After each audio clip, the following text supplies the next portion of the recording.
Hello guys, in this video we will explain how to stop downloading or automatically downloading photos and videos from the Telegram application to the gallery or studio on your phone. The method is simple.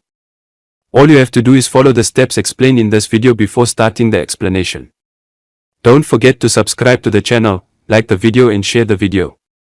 The first step, my friend, we do is go to our Telegram account.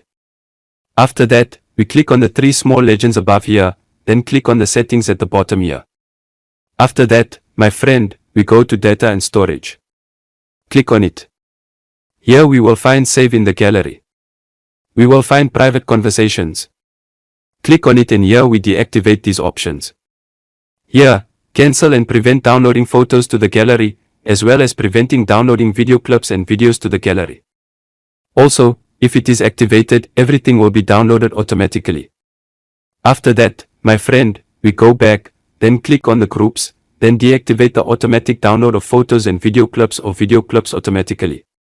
After that, we go back and click on the channels.